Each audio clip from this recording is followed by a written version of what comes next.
Joe Bonadies. This is going to be interesting since it dovetails well with a lot you've heard tonight. Several different topics tonight.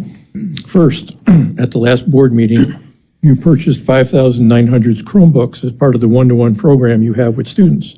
I like the discussion about screens for young students and more data on its detrimental effects seems coming up regularly. Specifically, you used $2,294,628 of the 2015 Series 3 funds to purchase the Chromebooks for $389 each. That expenditure is 30% of Series 3 bond, which you have been holding for 3 years. So if I take 30% of the total interest to be paid on those Series 3 bonds, divide by the number of Chromebooks, and add the initial purchase, these Chromebooks were really costing the taxpayers of Midland $794 each. Again, sinking funds for consumables, no interest, pay-as-you-go, use the mega bonds for true capital expenses. You've already heard that.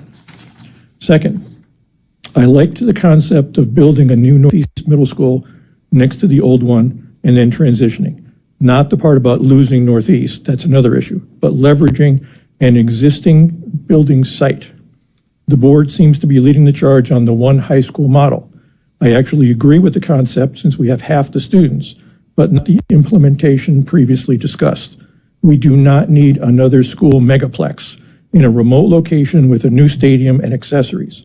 If you go down this road, how about putting the new high school in a central location and leveraging your existing resources? Specifically, build the new high school where Parkdale Elementary was next to Midland High. Use the current stadium and facilities, maybe use most of Midland High for CTE and give them more space, maybe give Scott his field house. I don't want to hear you just put tennis courts there. You put $700,000 in Parkdale and then closed it a year later. Third, communications.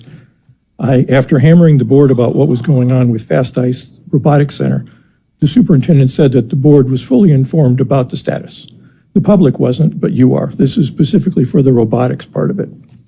Similarly, before the bond, you had a room full of swim parents here and claimed you were working with the city and the community on a plan for a pool for competitive swimming. It's been a year, no updates. Keep the public informed. I regret the inconvenience of these public comments cause you, but it may never be the good old days of meetings in the empty room and operating in a vacuum. We go back to last month's discussion, earn trust. Thank you.